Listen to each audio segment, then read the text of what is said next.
Good evening. Okay, tonight I'm just thinking there'll be quite a lot of topics to talk, but I've zoomed on loving kindness. Now it's a very odd subject. This loving kindness. Everybody talks about it, but it seems we do not have a full understanding of what loving kindness is. I grew up in a Buddhist surrounding when I was young.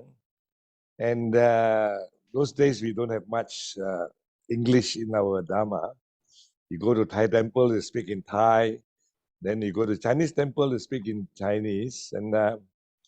But there are words which they use, which means loving kindness, but not very often. The word loving kindness is not on everybody's, the corner of everybody's mouth. But nowadays it is. So we don't talk much about loving kindness, but on hindsight, and looking at my childhood days, those people have got a lot of loving kindness. Right? Only thing is, people don't talk about it. Now, my first encounter with the word loving kindness comes when I was about, well, possibly when I came to Australia, about almost 40 over years ago. And I just went to some Dharma talks, and they were talking about this loving kindness, and I just wonder, what is that? And finally, I equate that with the loving kindness, the word loving kindness, the one I know in when I was a kid as in Chinese. But the concept is very, very much different. Now you can see, as you know, loving kindness comes from two words, loving and kindness. Why don't you use love? Because we don't agree with the idea of love, isn't it? We talk about love, it's really, it's being spoiled by Hollywood. It becomes very carnal and very crude and all this. And why don't we talk about kindness? Because again, in our modern society, kindness usually equates with the feeling of pity. When you're pitiful about certain things, then you show your kindness. So I think that's why people who coined up the word use those two words together. And for a long while, I've been very, well, since I don't know what it is, I'm trying to find out what is this loving kindness. Because the idea is a bit different from the loving kindness we know in Chinese. So as I go around, I just looking for it. Anybody who can tell me a loving kindness, I can talk to them. I've asked a few questions around. And then whenever I ask a question, what's loving kindness? The reply I got, loving kindness is loving kindness. Can't you understand it? So how do you using loving kindness to explain loving kindness? I just don't understand it. Or someone may say, oh, look into the mettā sutta. In the mettā sutta, we say, oh, it's just like a mother loving the son or the child. Then again, I look at it, okay, this mother and child's love. But on the other hand, somebody told me that the love should be altruistic. But a mother loves a child is never altruistic because it's got that strong attachment to it. So I say, okay, that doesn't explain it. And for me, anybody who talks to me about things in Buddhism, I want it to be supported by texts, by our scripture. And I want it to be supported by the Pali scripture. It's not somebody's idea.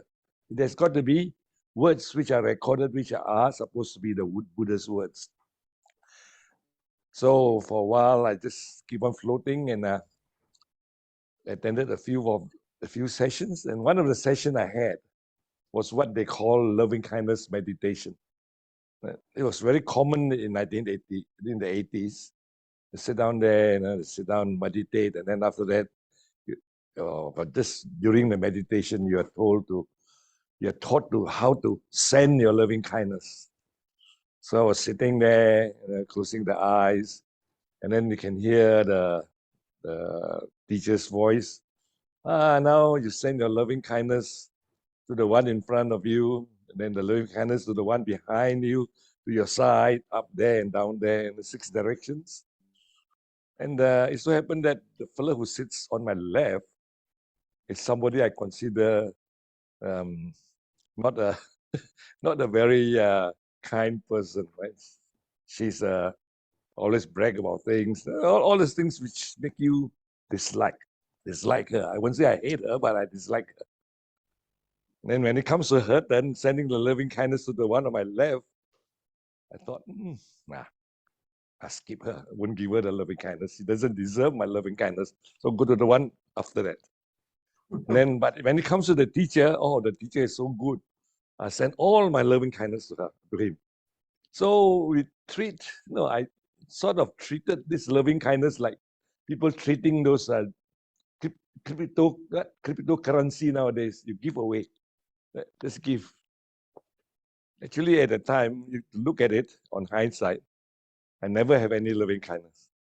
And when whatever I give away is not loving kindness, but rather my positive emotions, if I want to, or the negative emotions.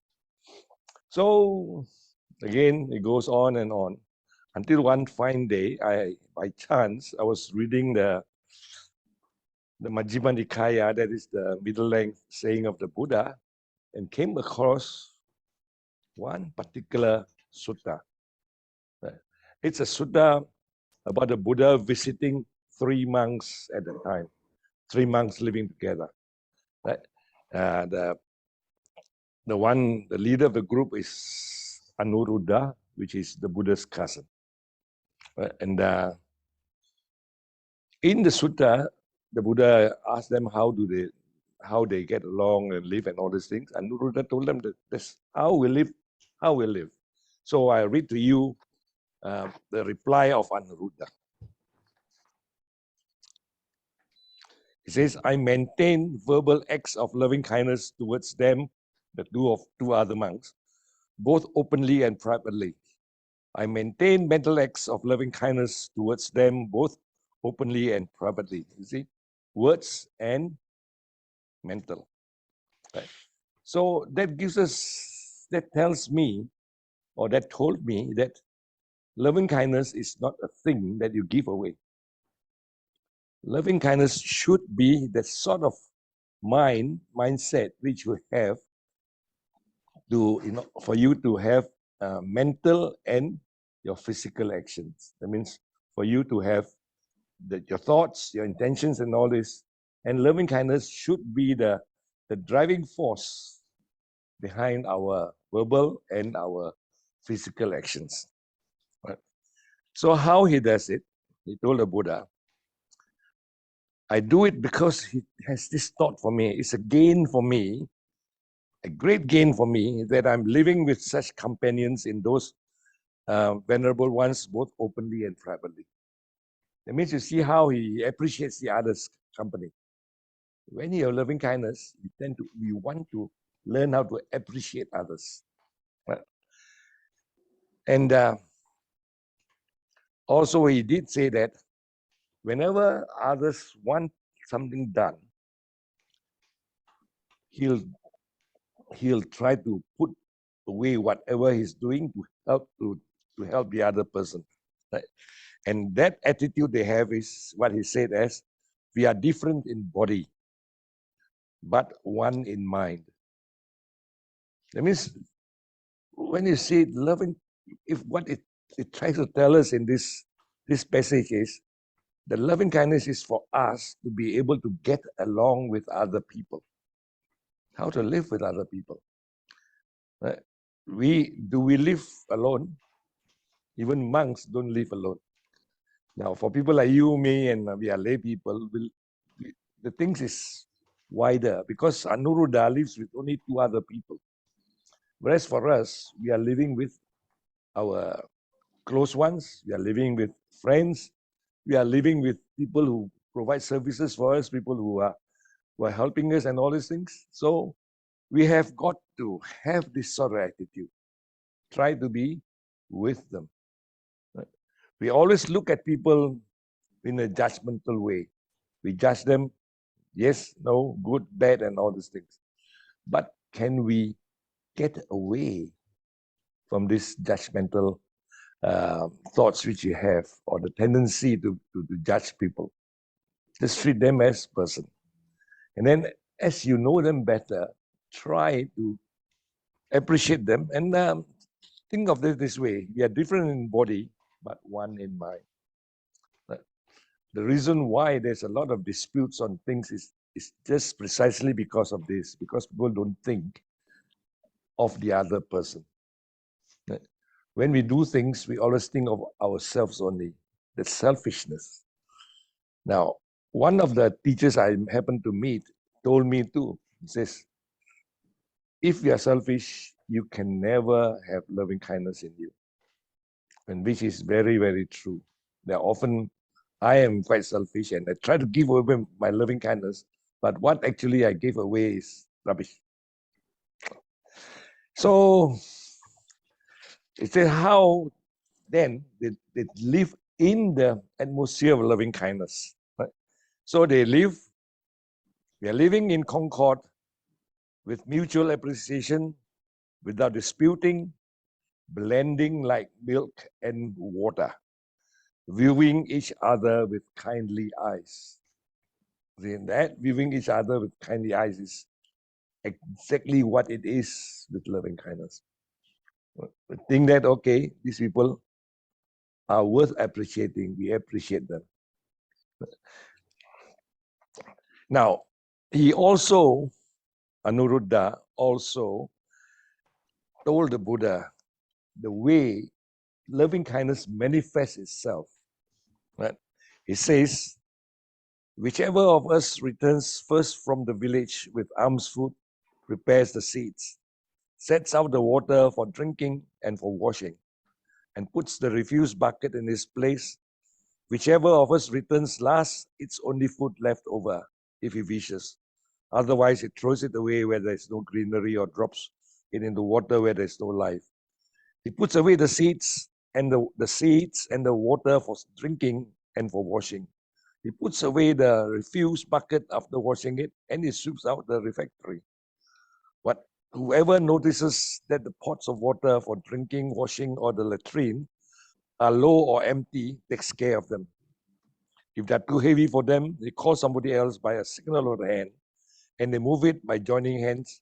And because of this, we do not break out into speech. And every 5 days, we sit together all night discussing the Dharma. And that's the way they live, diligent, ardent, and resolute, and full of loving kindness. Now, if you look at it, he did not talk about all those, highfalutin things, all the high ideals. Loving kindness is shown by us in our daily life. Everything we do in our daily life. Whatever things we do as you work along with other people. Now, in our modern society, we have this demarcation, isn't it? The union has got demarcation, and it goes to private life with demarcation. You often say, this is not my job, this is your job, this is other people's job. If you take away all these excuses and all this demarcation, then where is the problem?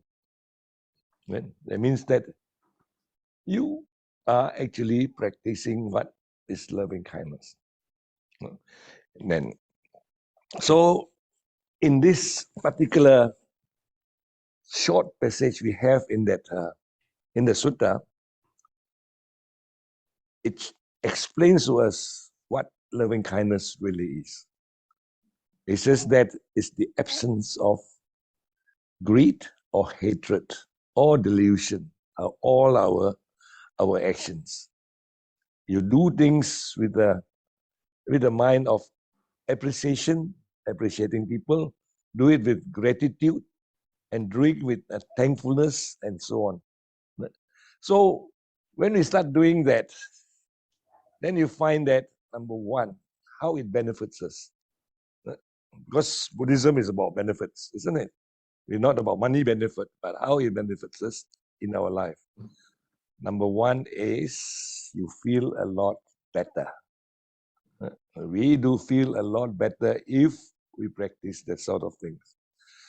In a home, when you get, say, whenever, like my house, my family, if one of my grandchildren were to say that this is not my job, I always tell them, does it kill you if you do that sort of things?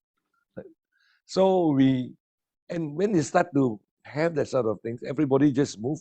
Whatever work there is to be done, you do it. If it comes, you are there, you do it. And that the whole family will live in concord and live in peace. Otherwise, how many families, they're arguing over who should wash the dishes after dinner, who should be serving, who should be cooking. In fact, husband and wife arguing because of that. And towards the end, it heads towards divorce. So you want to get the sort of things, just live like milk blending into water.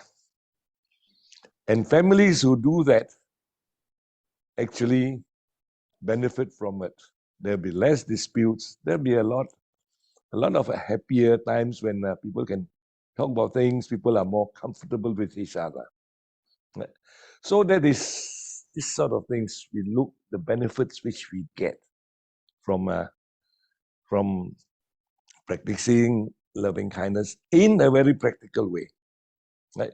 You don't have to sit down there and say, I send my daughter 5 units of loving kindness and I send my son 4 units of loving kindness. That is just ideas. But through our practical examples, through practice, we'll do it. But of course, there are people who try to put spanner in the work. I can give you I'm not boasting about myself, but I like to cook.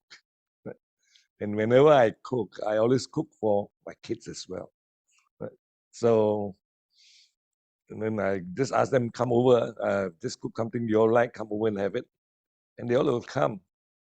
And some of this modern day feminists, I would say, heard about it. And then they come and tell me, he says, you shouldn't be doing that to your kids. I say, why not? They are my kids. I said, no. They will come and expect you to be doing it all the time. Right? They want you to do it all the time. They take advantage of you. I say, if they want to take advantage, if I don't want them to take advantage of me, I can tell them no. But this one, I'm doing it willingly. Right? And when they do it willingly, they come over, they have a meal. I have my family, and I'm very happy. And you talk about this happiness. The Buddha preached. I think there are 3 or 4 other suttas following this, which the Buddha preached to Brahmin children, the sons of Brahmins. And he preached loving kindness, not for them to be liberated or go to Nibbana and to be liberated and all these things, but he preached to them so that when they die, or according to the thing, they will go to Brahma's world. Right? Now you look, Brahma is the great God in heaven. Right? And when you reach in Brahma world, there's always all those enjoyment and all those things, which is very similar to our concept of heaven. Right? Which means that when you practice loving kindness, the result is you'll be reborn in Brahma's world. Right? It's still worldly, loka, but it's in Brahma's world, and Brahma's world, there's no suffering. You're happy, you're enjoying things all the time, and that's the reward. So if you want to, you try and, for people who are not used to doing all these things, try and practice loving kindness in this practical way. You'll find that for the time being, you will be reborn in heaven. It's very nice, you feel good, and everybody feel good. So when you can see the way the Buddha taught it, it's not the teaching on escaping or going into the state, into enlightenment and all this, but it's for us to live a lot better within our own community and surrounding. right? And where there is no disputes, where there is no difference of ideas, as according to that, we are different in body, but one in mind. So when you see this sort of things is to be cultivated. As human being, we are born with two qualities. One is the quality to be good. The other is the quality to be no good. Right? So when you are born, we got to understand that. And all of us are slightly different in the sense that some are born with a lot of goodness and less things, less badness, or some born with more badness and with less goodness. Now, we don't want to use the word goodness or badness in Buddhism. We call it wholesomeness. Some of us are born with the capacity to do a lot of wholesome deeds. Some of us are born with capacity to do a lot of unwholesome deeds. But we are those people whom we consider to do unwholesome deeds are also capable of doing wholesome deeds. But why do we have that? Why do we do unwholesome deeds sometimes? Now, what is unwholesome deeds anyway? It needs to do with greed and hatred and delusion. Right? So, when people commit acts of unwholesome acts or acts of unwholesomeness, it means that the mind, the intention, and all these things are being taken over by greed, hatred, or delusion. So, in our training, if we want to bring out the goodness in us, we must be able to get rid of those unwholesomeness. I don't mean you should get rid of unwholesomeness in 1 day or 5 days or a week. That is impossible. What we can do is we train ourselves to get rid of this unwholesomeness slowly. Maybe do a little bit that every day. And as we get rid of our unwholesomeness, slowly we'll increase our wholesomeness in us. That's natural. Because if there's unwholesomeness, wholesomeness will come, will blossom. So the way to do it is through our meditation practice.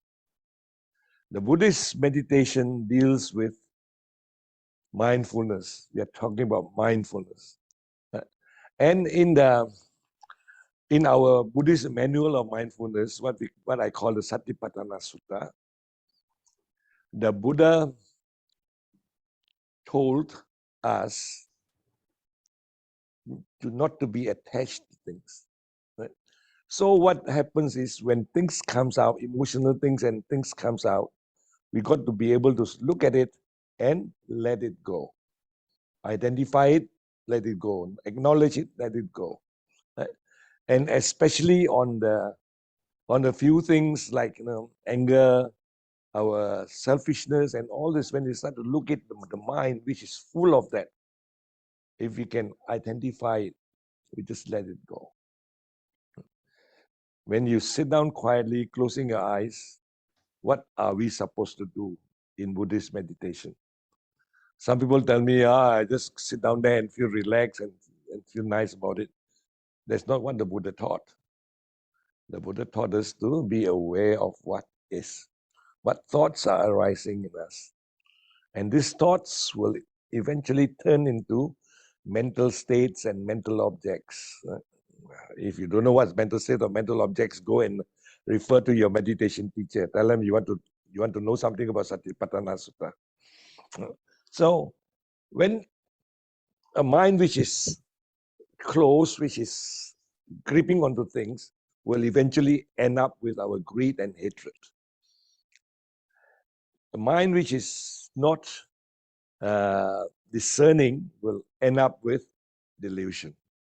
Right? So whether it's greed and hatred, it comes out from delusion. So as we do our mindfulness practice, we are actually being aware of these things arising in our mind. As they arises, the important thing to do is note them and let go of them. So if you practice mindfulness meditation often enough, we are actually doing what we call the purification of the mind, getting rid of all those junk, the junk which makes us, which allows us to be angry, the junk which makes us unhappy, fearful, right? They got worries, fear, anger, disappointments, jealousies, and all this, all the negative things, right? And as we are able to identify them, slowly we learn how to not to be attached to them. And when you're not attached to them, then slowly you remove them, that goodness in us comes up. This goodness. And the goodness is to be able to perform wholesome deeds. In the Buddhist teachings, we have got what we call the 10 wholesome deeds. It doesn't tell you in a positive way what wholesomeness is. It tells you what unwholesomeness is and asks us to avoid unwholesomeness. Right? Now, the first 4 corresponds with sorry, right? It's different. The first one in unwholesomeness is killing. Right? The Buddha says, okay, get rid of the intention to kill. But the second one is stealing or taking things which are not given. It corresponds to the first 2 precepts. The third one is avoiding a situation where we commit unwholesome sexual acts. Right? So that one, I try not to talk too much about it because so far they haven't really given us a very detailed explanation yet. But it means that, possibly, it means that don't go and get involved with people who are in a stable relationship. Right? That means that if 2 persons are in a stable relationship, we shouldn't be the third person to go there and spoil or destroy that relationship. Right? The fourth one will be, the fourth one is more protracted. Right? We always say, look into the precepts. It says not to lie. Don't lie. Don't tell untruth. But in the teaching of unwholesome deeds, it breaks down into, number 1, not to tell untruth. Number 2 is not to gossip. Number 3 is not to carry tales and involve in scandals. And the fourth one, which all of us are guilty of, is idle talk. Right? When we sit around having nothing, we must say something. Right? How many of us got in the lounge room, on the coffee table there, we got something, put something there. It's called a conversation object. So that people come in, they look, there you are, blah, blah, blah, and talk. Right? Now, the Buddha considered that kind of idle talk a waste of time. Right? So there are these four parts of the speech. 3 of those physical actions: killing, stealing, and sexual misconduct. Then the other 3, which is more subtle. He says, any dates, try to avoid any dates at all that that brings up greed. Any dates at all will bring out great hatred, and any dates associated with delusion. Yeah. So when we look at that, if we avoid all this 10, if we try to, or sometimes we can avoid 1 or 2 of them when it's really crucial, we find that we can avoid a lot of problems in our life. Right? And so if you look at it, if you want to practice loving kindness, you don't have to go and sit down there and go through that, giving loving kindness to the one in front, the one behind, to the one to the left, the side, and up and down. Just try to be kind to other people. Be appreciative of what they do to you. Have gratitude. Right? I wrote down this one. And bring up our goodwill. Now, one of the teachers was explained to me, right? Loving kindness means goodwill. If you look at it, loving kindness has got to do with friendliness too. Right? Mettā can mean friend. So friendliness, respect, goodwill, gratitude. See all those things which we, in modern day world, we consider it to be a weakness, isn't it? If you go to the corporate world, there's no gratitude, there's no respect, nothing. As long as I can make my money, I can get my power. But the Buddha taught us the other way. That's why in modern day things, those big business, politicians and all these things, they are very agitated group. Right? You can see some of the politicians are almost mad when they talk about things. Right? But for us, we can maintain our, not sanity, but our ability to have a more stable mind and a stable life. Right? If you look at it, through this respect, goodwill, and all these things, we can develop positive and wholesome qualities within us, right? Your quality. And when you start to do that, then you present yourself to be somebody who is respectable, who is worthy of receiving goodwill, who is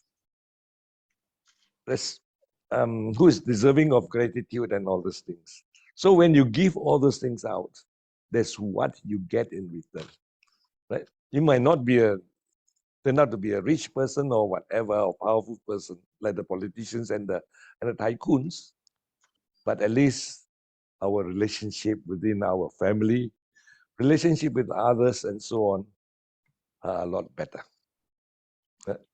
And this is exactly why the Buddha preached loving kindness. Loving kindness should be permeated into our whole of our life. Right?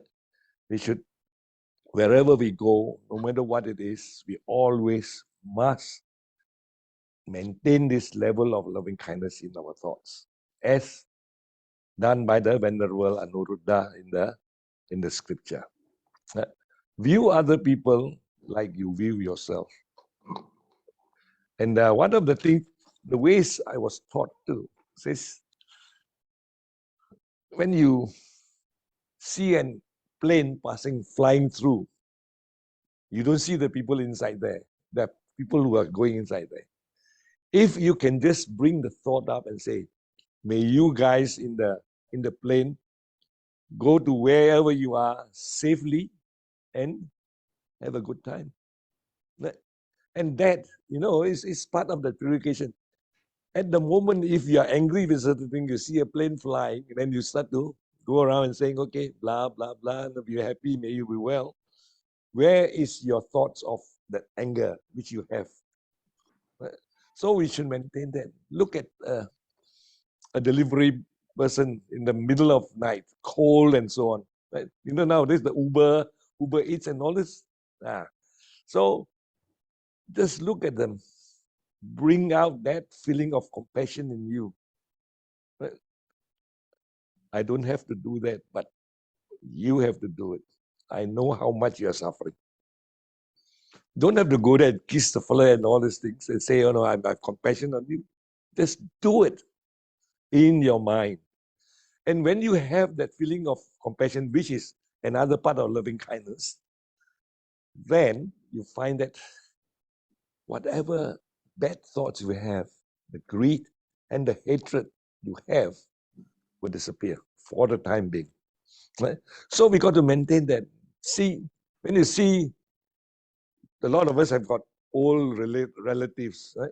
Parents and all this. Sometimes we see the parents there, hobbling around or suffering, sick and all this. We get upset. Don't get upset. Send your loving thoughts to them. I know how you're feeling now. May you be well. May you be happy. These are very simple thoughts. But as you bring out the thoughts, number one is you would not entertain any thoughts dealing with greed or hatred. And the other hand is, when you start to do all those things, you will start to develop the love and kindness you have for them. I once went to another of those loving kindness meditation. So we send loving kindness to everybody, left, right, center, up and down, and so on. Then after that, when we finished the loving kindness, somebody did something and I got really upset with the person. You're rascal, you're no good, blah, blah, blah. The thought come out. But suddenly it dawned to me, about 10 minutes ago, I just sent my loving kindness to the fella. So when you just send your loving kindness, how do you get angry at the fella? There you are. The good teaching of the Buddha, good practice. And they are all simple. They don't need your money. They don't need you to get dressed up to go to a temple. They don't need to do all those things. Just develop them and make use of them where you are. And loving kindness can be physical sometimes. For example, when you see people needing help and all this, give them some physical help. I remember our Sangha Lodge food fair. That is a great show of loving kindness by the participants. Those people, they work very hard. And then finally, at the end of the day, they feel very good on the way home. Every one of them I know. Right? It's because they do it just wanting to do something which is useful to others. So in this country, we have got a lot of volunteer associations. So, I mean, I've got a lot of things which require volunteers. Now, a lot of people will say, I've got my spare time, but I want to go and play tennis. I want to go to the pub. I want to talk to my gossip with my friends and all this. But if you can start to develop that one thing to help other people, it doesn't mean that you have got to do it, but depending on how much time you have in the hand, can you do it or not? And so it goes back to the way we look at generosity. Loving kindness and generosity cannot be separated either. So when you feel generous, it doesn't mean that you got to give money or things, but there are so many other things you can do. And one of them is to be concerned about other people. When I talk about concern with other people, don't get me wrong. Don't meddle into their business, not the private business. Right? I know of people who are going to help others. It's because they want to pry, put the nosy bits into other people's affair. Right? I know of one lady who tries to help to clean old people's house. Right? And what her intention is, after cleaning, she'll go out and tell her friend, that old man, very dirty, and all these things.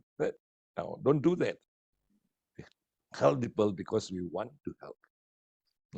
And just look at, if you train yourself correctly through the training of the Buddha, that means not being attached to things around you while you are doing all those things, you find that towards the end, when you're finished doing it, the time you will feel really good. Relax, and so on. And it doesn't end there. The karma doesn't end there. In time to come, 2 days' time, when you reflect on what you have done a few days ago and think of the good things you have done, that joy will come up. Right? And maybe 3 years later, you think about the sort of things, at that moment, joy will come up too. So this is the way we do to improve our life. We go and we spend money, spend time to go and buy happiness. This one is free. And this happiness is not only yours, but as we do things, we will make the other party happy. That means we in that sort of giving out, in doing things with loving kindness, we are actually giving benefit to ourselves and to others. And you see how great it is. We don't have to go far away to do it. Just when you have time, volunteer to help other people. It can be officially joining a charitable organization. It can be also doing it not on an official basis. Right? You see somebody who needs help, help. And when you talk about that, I've got a lot of queries on how to, what sort of loving kindness can we give? Loving kindness is loving kindness. There's no such thing as what sort of loving kindness. Now, one of the things which a lot of people ask me is, yeah, I got plenty of loving kindness. Now, supposing if I go near the railway station or the central station and somebody taps me on the back and say, look, can you spare me $8? I need my fare to go back to wherever, Blue Mountains or somewhere. Now, what is happening in your mind at the moment? Just look at it and say, okay, the fella is not so well dressed, scruffy. I can smell his body odor, right? And so on. All this negative thing comes into the mind. Then you think, he might take the money and go and buy drugs, or he might be conning me on all these things. You see or not? That hatred arising in us at the time. Can you do it without having the hatred? If you have the money in your pocket, and if you are willing to part with the money, give the fellow the money and go. Simple. And then while you're giving money, say, may you make use of this money to travel well. Go safely to your home. Right? But unfortunately, many of us think differently. Right? We allow negative things to come into our mind. What if? What if? Right? So you can see these sort of things happening all the time. And these are the deterrent to us doing deeds of loving kindness. Sometimes it just makes us stop doing. And not only that, we tell others not to do it. Right? I don't know, a lot of people in Sangha Lodge knows my wife. Right? And all of them, I've never come across one who never liked her. My late wife, rather, she's gone. And she, to me, she's got a lot of loving kindness. Right? She's very kind to my mother. You don't seldom see daughters-in-law being very nice to mother-in-laws. Right? And the two of them get together, like blend together like milk and water. Of course, my mom doesn't live with me, but when she comes visiting, my wife would make a fuss of it and make sure that she cooks whatever things my mother likes and all this. But that's besides the point. Yeah. And also my mother-in-law likes her because my mother-in-law is my mother is a good Buddhist as well. Right? So she appreciates what the daughter-in-law has done to her. And one day when I was back in Penang, and my mother followed me down to visit her, my wife's brother, or my brother-in-law. And I thought, because they know each other, the family and all this. So halfway through the conversation, my mother told the daughter-in-law's brother, you know, your sister is one of the best daughter-in-law anyone can have. I heard that. I was thinking, I'm so happy, right? Because that's where the loving kindness has worked. She doesn't, it's not natural for daughters-in-law to be kind to the mother-in-law, and neither the mother-in-law praising the daughter-in-law. But it happens in my family. And I told myself, you are the most lucky person on earth. You don't have to be the meat in the sandwich. But that's besides the point. That's not the story I want to tell you. But the story I want to tell you is, one day I was working and my wife made me an upside down pineapple cake. I love upside down pineapple cake. And I don't know how to do it those days. So whenever I feel like it, I say, "Oi, my wife, can you make can you make me your upside down pineapple cake?" And the next day, in the morning, the pineapple cake was there. He said, "Take for your morning tea."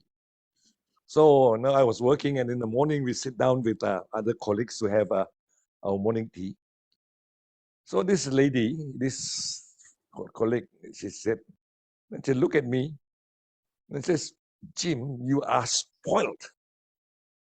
I said, "How come I'm spoiled?" He said, "Your wife makes this cake for you." I said, "Well, you're talking about love. This is true love, isn't it? I like it, and she makes the cake for me." And then she says, "My Robert will never have this cake." So I said, "What? Robert doesn't like pineapple?" He says, "No, he loves pineapple. He loves upside down pineapple cake, but I'll never make for him." I said, "Why? Don't you love your husband?" He says, "I do, but I don't want him to expect it." I was thinking, where is the loving kindness? So you see, I told you before, I mentioned before, a lot of all these things, the negative things will come and cover up our loving kindness. Now, if we are mindful, we can see that these negative things are there, and we can just let go of these negative things. When you have negative things away, then the positive things will come. What is the problem of baking a cake for your husband, isn't it? But a lot of women I know will never do that. Why? Does it mean that they don't love the husband? Yeah, they love the husband, but they don't want the husband to expect too much out of them. Are they living with the husband by blending in like milk and water? I tell you, they are just like oil and water. That's you, that's me. Now, if you talk about husband and wife, what about mothers and sons and daughters? What about friends? So, if we take away this barrier of hatred in us, then you find that life will be much easier. Everybody will be much happier. And how do you get this hatred away?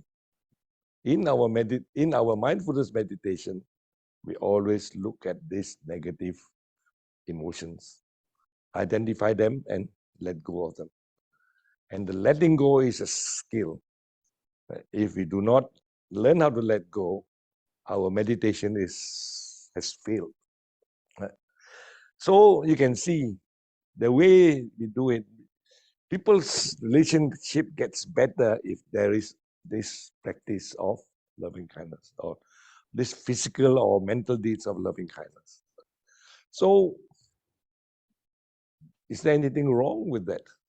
Isn't it? What is wrong is a lot of people's cynical thoughts. We shouldn't be doing this, we shouldn't be doing that, we shouldn't be doing this. And all those things are not right. All those things, what the Buddha tells us is you should be doing this. Anuruddha said that. What they did give a very plain example. When somebody comes back from the alms round, when the monks came back, he prepares a seat for everybody, he sit down. Now, if there's demarcation, no, I prepare my seat, you come back, you do your own. Right? And that's what a lot of people think. But no, we do it. And what does the person lose? So, and the same thing is reflected by the other two monks. It says we are just like that too. We live like milk blending with water. Right? So remember this, that's how we express our loving kindness. When you see people in suffering situation, we are talking about more than mettā, but we're talking about karuna, the compassion. The same thing, just know that. Just feel like they do. When you see somebody breaks an arm, know that how painful the breaking of the arm is. Don't go there and say, "Oh, I'm going to help you by straightening your arm." That's not loving kindness. Go there and know that it's painful that way. And when you do that, then it brings up that wanting to help them. And that is what we talk about as compassion. Now, do we do meditation after this? Yeah. No, I mean, do we normally do? Do some meditation, yeah. Uh-huh. Is everyone, Okay, see, anybody has any questions about? Hey Jim, your story about the scenario about the railway station, it actually happens to me. Many years ago. I was in a railway station in Copenhagen, and that was just so far away from Australia, as you know, Copenhagen. An Aussie couple came up to me, right? An old couple, actually. They are probably in the 70s or 60s, 70s. You know, Amolang, they look old anyway. And they told me that they woke up to me in the station. They look a bit poor and tired. And they say they don't have money, you know, because they lost everything. And they told me they come from the North Shore, Pimble. Imagine that, so far away, and then you meet somebody, you know. So naturally, they asked me for they said they needed some money to have a meal. So, well, I know I think there are two thoughts, you know, in that came to me. Then number one, of course, naturally, all of us, like you said, you know, you always think that this person could be lying, could be not telling the truth, right? But on that occasion, that thought came to me too. But at the same time, I did give them about the equivalent of somewhere between $10 and $20 Australian anyway, yeah, for them to have a meal, right? So I was quite pleased to do that. I did feel that, you know, this is just that they are genuine, right? And but at the same time, my colleague who was beside me, in fact, he's a Japanese, he told me, he nudged me and said, "Why did you give them the money?" I said, "It's okay, you know."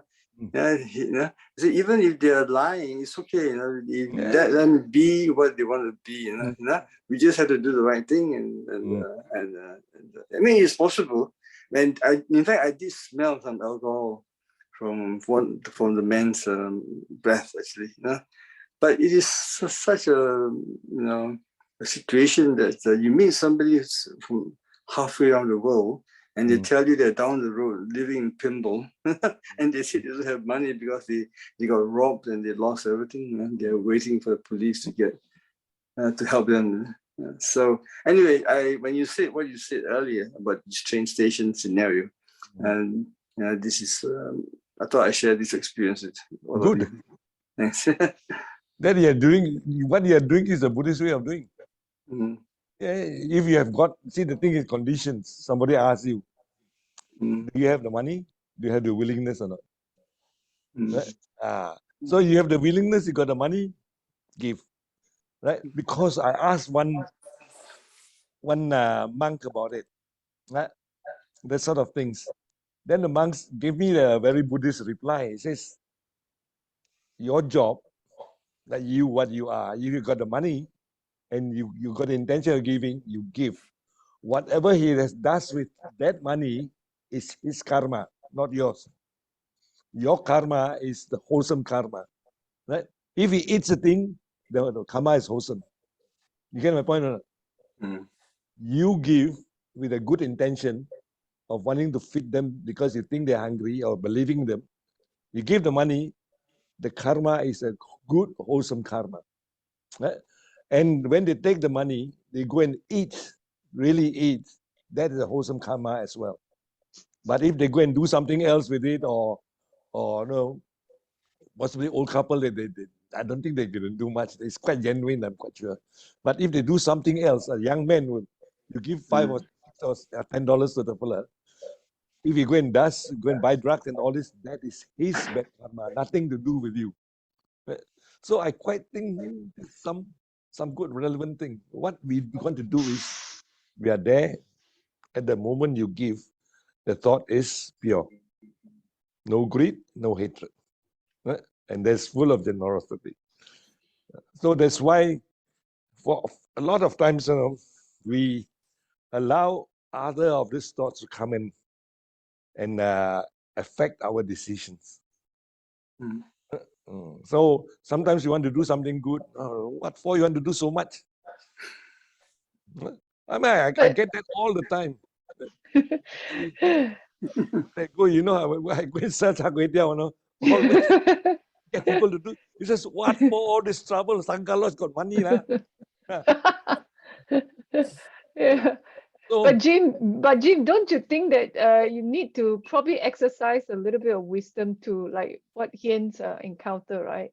Like what I encountered last time in China, especially, is that this professional family with the broken bag going around and just tell people, oh, I just got robbed and we need to go back. And I mean, it's like a very common practice there, and you know that, right? So you got to exercise a little bit of your judgment when you want to, otherwise you'll be blindly giving away. my contention is, what happens if the request is true? Right? I'm not talking about all the possibility of the fella cheating you. But what happens if the person is really hungry or the person is really desperate? Yeah. You give with the intention of trying to alleviate that negative situation. Right? If it takes the money and do something else, go and do it. Now, I've seen the loving kindness also in the case where this Buddhist family got robbed. Right? They came in and broke into his family, into his house, into the house, and took away a lot of the valuables. Right? And both of them were not really upset. It says they take away. I hope they make use of whatever money they can derive from the robbery to do something good for themselves. Full stop. That is a skill. We will get angry, we will get upset. But to them, you take it, you do something good for yourself. Because you need it, isn't it? So what I always think to myself now, if you are willing to give and you got the money, or you have the thing, why not you give? Because if we give, if we do not give, we might miss the chance of doing something really good. If whatever the reasons they ask from you is true, then you're missing on the attempt to do some good things. So don't allow negative things to come in and disturb us, right? When we some of the Buddhists we work in the church, right? Giving them Chinese meals for nearly 20 years, right? And just once a month, nothing, no big deal. But when I tried to get a few of my Buddhist friends to do it, you know what they asked? They told me, what for all this trouble? After all, the church is doing it already. So I told him, we are not doing it because we are going to benefit, give them nice meals or to fill the tummy up. We are doing it because we want to practice our loving kindness. Right? So every once a month we go there, and it went over 20 years, very beautiful thing. So they roll the spring rolls and all the friends, they have a nice gathering of people. Right? So if we start to have negative coming in, you don't have to do it. Other people are doing it. The Christians are doing it. The Muslims are doing it. Why should you bother yourself to do it? But if you start to do all these things, you find that you tend to feel a lot happier if you do it. But as I told you, it's our selfishness and our stinginess sometimes that's causing all the blockage. Right? And a lot of things is also we are being cynical about things. Right? When you have that coming in, consider them to be Mara. Mara, please go away. So when you do good things, there's no limit of how much good things you can do. We can do it physically, we can do it financially, we can do all sorts of things. But the most important, ultimately, is that purification of the mind. Because when you start to do it, that moment when you have got loving kindness, that greed and hatred disappears in you. And what the Buddha teaches, get rid of your greed and hatred and delusion. Well, Jim, thanks for the talk. It was a simple and a heartwarming talk, and it made me think about my own life. I live in a villa home. There's 5 of them, one after the other. It's a common thing. From the 5 owners of these villas, nobody does anything at all, like cleaning the backyards, getting rid of the weeds, doing the trees. I'm the only one. And my wife says, Frank, people think that you're crazy. You know, what are you doing? Why do you pick up their rubbish from their doors? And of course, I've been a Buddhist more than 50 years. And at the end of the 1960s, I met Tamprakuru Samai, the abbot from the big monastery. And my English and his English was very, very limited. But he told me one thing, Frank, always try to do the good things. And this primitive sentence stayed with me. So I'm sweating in the heat and doing the work for 4 other villas, looking after the whole area, the garden is big, etc., etc. But my wife of 60 years, she tells me, people will laugh at you. And then I think, I don't care about that. I want to get rid of this self. And that's the only way to get rid of the self, that you become unselfish. Other way, where we get to at our end of life, if we never been unselfish, we'll be carrying that self to the next existence. So I don't care whatever people say or think, even my wife, because when I see something, I always try to do the good thing. And as a Buddhist, that's the only way to go. And one other thing, the war between Russia and Ukraine. I used to be a pastry cook for 50 years. Thank God now I'm retired. So to make some cakes, whatever kind, it's not a big deal for me. I started making scones with potato, with cheese, and give it to organizations who are doing charity work. $4,000-5,000 worth of cake and scones I made, they sold it and sent it to the Hungarian-Ukrainian border. And then people tell me, how do you know what they use it for? They might be buying guns with that money. Still, I go on sometimes a whole day doing 150, 200 scones and take it to charitable organizations to sell it. So as a Buddhist, I think that's the only way. We are responsible for ourselves, not what the other person, what they will do with that money. You were very right, Jim, about that. It's their responsibility. But before you started tonight's talk, I went through a Bible study 1.5 hours. And laugh about myself because other people say, Frank, you're on the wrong way, you know. And then I remember what the Buddha said. No matter who says the right thing, the good thing for you, the good teaching, follow it. Doesn't matter if it was Jesus Christ or the Buddha. And it gives me so much happiness, the Dhamma.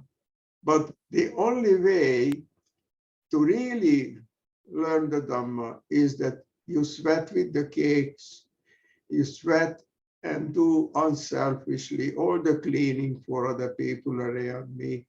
These are very simple things, but I think I'm on the right way with it. So thanks for listening to me. Thanks. Thank you, Frank. I think if you follow the teachings, you know that everything in this world is Dhamma.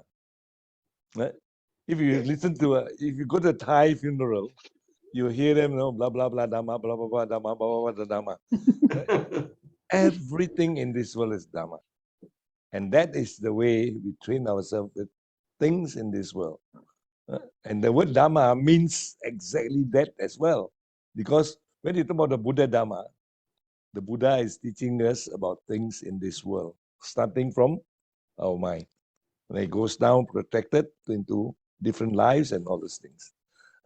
So if we do, even if you want to really express our loving kindness, even the smallest thing can, we can make use of the smallest thing in our life to express loving kindness. From the sort of the gratitude, when you wake up in the morning and say, okay, I hope to have a good life today. I hope to be able to do things which will benefit others. That is the beginning, the intention. And I know of one old man up in now he's younger than me, who is up in the Dural area. Every morning when he goes for a morning walk, he brings a garbage bag. Now, you must have seen some of those people like that. So he goes there, and then when he looks at anything at all, he just pick all the rubbish, he picks and put into his garbage bags. And some people say, what for he wants to do it? The council will do it. But he's not doing it for the council. He's not doing it for the cleanliness. He's doing everything for himself. There's a training of that feeling of concern for other people, the goodwill and so on. Right?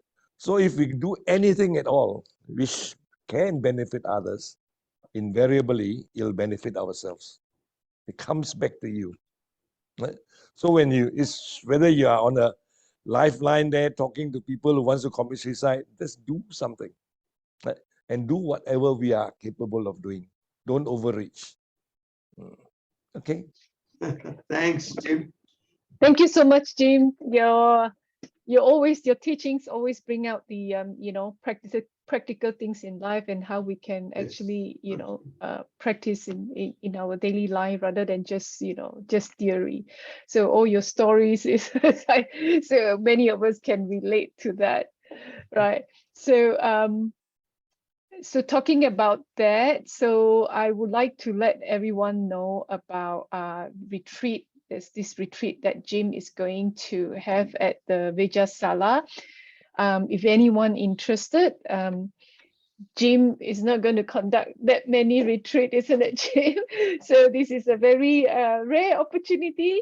So if anyone interested, this mindfulness meditation in daily life, it's a 3-day retreat, and Jim will, really talk about, how we can practice in our daily life.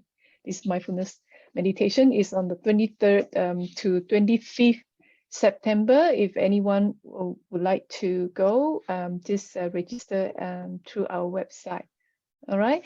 So Jim, we don't have much time for meditation. Do you mind? Maybe we just sit for maybe a short 5 minutes and radiate the loving kindness to each other, guided by you.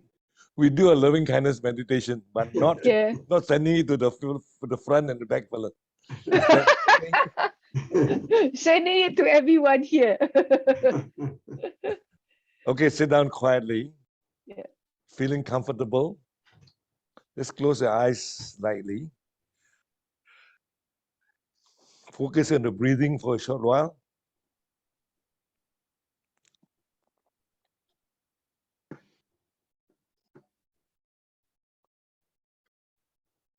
And as you focus, let's know the in-breath and the out-breath. Be aware of the in-breath, be aware of the out-breath.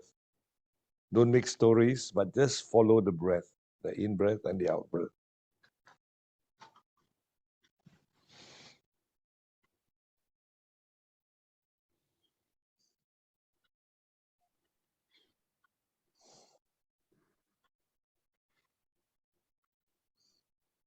If any thoughts were to distract you, just let go of the thoughts and go back to your breathing.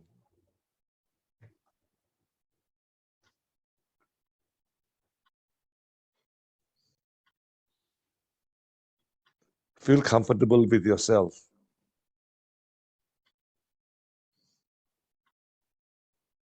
Don't worry about anything outside of you. Just focus on the breathing, the in-breath, out-breath, and any distractions in your mind.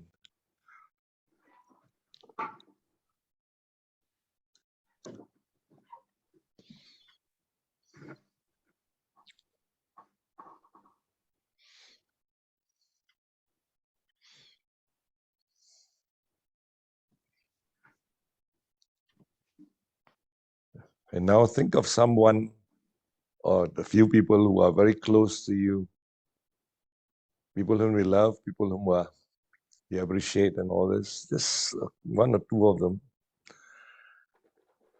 And bring up this thought of goodness for them. May they be happy, may they be well, may they be free from suffering. And if you are committed Buddhists, just also add, may they follow the teachings of the Buddha.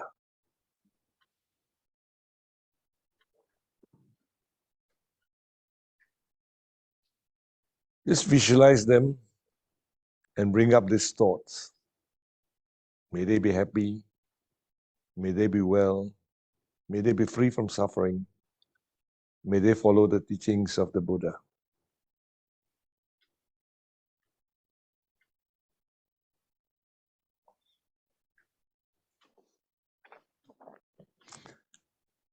And now think of others who are just close to you as well.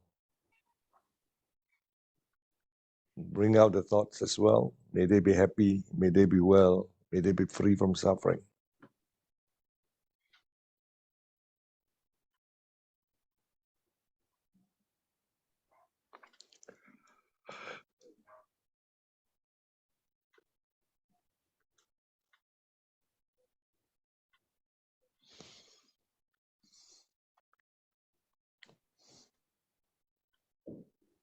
You can extend this to other people, maybe possibly your family or your friends.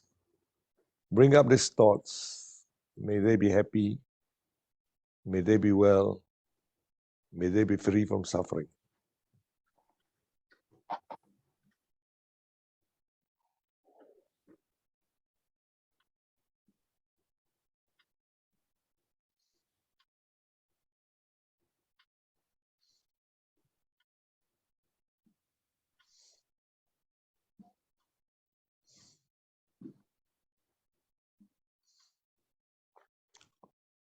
If you know anybody who is in hospital, sick, or is sick at home, just focus on the thought for them. May they be happy, may they be well, may they be free from suffering.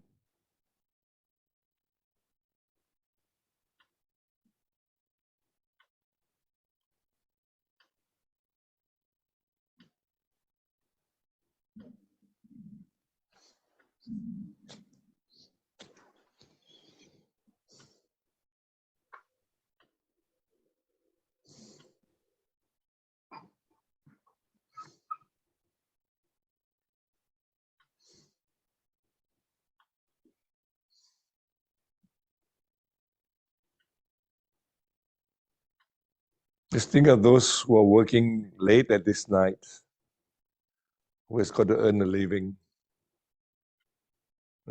facing all this discomfort. Just think for good things for them. May they be happy. May they be well. May they be free from suffering.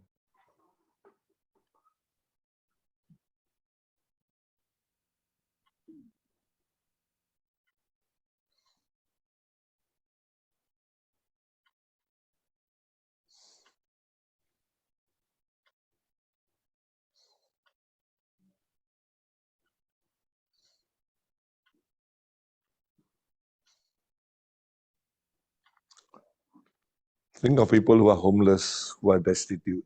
Do not judge them. Just think, may they be happy, may they be well, may they be free from suffering.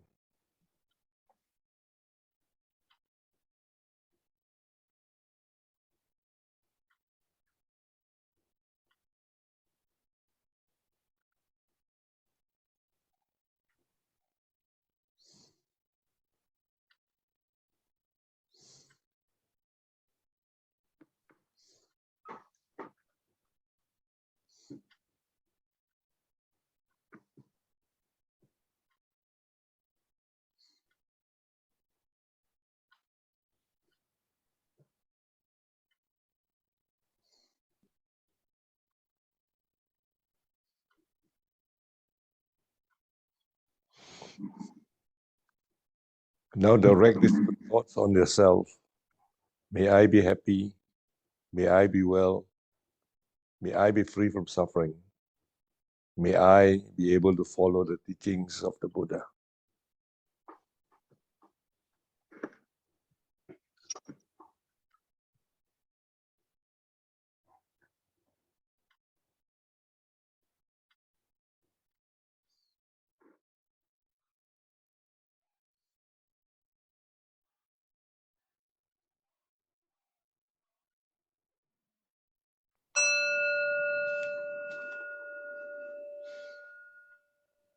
Right? This is a very short meditation, but it's very effective.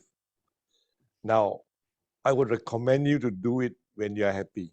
After a good meal and whatever, just think like that. It's no point saying prayers before your meal. It's good to say your prayers if you enjoy the meal and say that may all beings have a good meal like I had. There are too many hungry people in this world. Yeah. So don't do loving kindness meditation when you're upset. Just deal with your negative emotions first before you do your loving kindness meditation. And it doesn't have to be very long. And sometimes, when you feel like it, just send that sort of good thoughts to one person or other people. I told you, sometimes you can send the good thoughts to the aeroplane passengers. Sometimes you can pass by a bus. If you are that inclined, to say, okay, may they reach the destination safely. Right? It doesn't cost you any money. Doesn't cost you any effort. Just that thought. And loving kindness is a thought. It's not a thing. Right? That thought that brings us to do something which is beneficial for ourselves and other people. Okay, so thanks very much. Thank you so much, James. Thank you, Yeah, James. Thank yeah. you. People from the Zoom expressing their gratitude Thank to you, the sir. teachings tonight. Yeah. Okay, bye. So thank you so much. And good night, everyone.